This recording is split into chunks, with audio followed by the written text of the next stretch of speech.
Christian pilgrims used to take this road into Maaloula. Now it's an empty, lonely drive.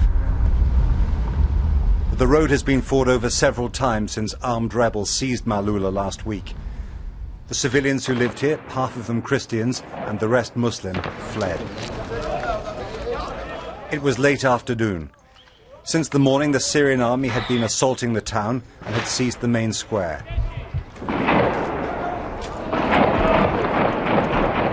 But the heavy gunfire showed that the rebels were still fighting back.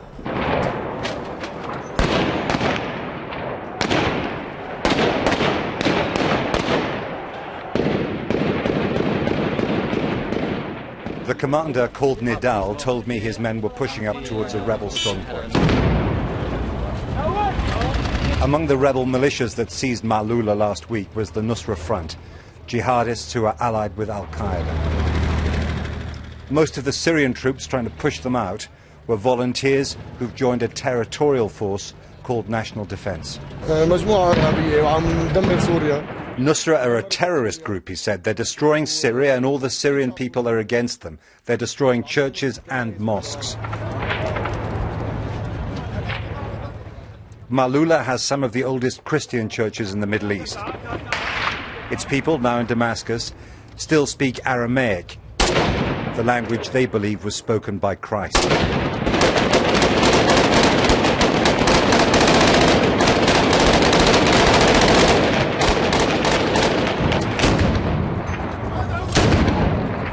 Most Christians and other minority sects in Syria support the regime, or believe it's a better option than jihadist rebels and foreign fighters. They say they're trying to flush out a sniper who's at the top of the hill there. While I've been here, I've been talking to some of the soldiers. A lot of them are local men, some of them Christians, who say that they're fighting for the town and for what it stood for, and as well as that, they are Bashar al-Assad loyalists and they're fighting, they say, for him.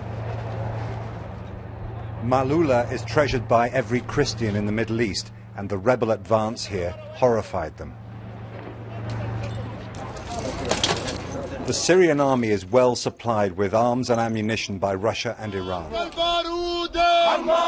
Fresh troops, including more volunteers from Christian areas in Damascus, got ready to go into action. The men here said Western countries opposed to the Assad regime were backing the wrong side and should help them to fight jihadist rebels. He said, "Tell the EU and the Americans that we sent them St. Paul 2,000 years ago to take you from the darkness, and you sent us terrorists to kill us." Wounded men were rushed back from the front line. This is the reality of the war in Syria. The outside world is arguing about chemical weapons, but conventional weapons have killed more than 100,000 people on all sides of this civil war and kill more every day. As we left Maaloula, Syrian army jets were circling looking for targets. Supporters of pro-Western armed rebels thought a few days ago that the Americans might tilt the war their way by attacking the regime's armed forces. The fact that the world's most powerful military might not now come after them is very good news for the Syrian army and its supporters. Jeremy Bowen, BBC News, Maaloula.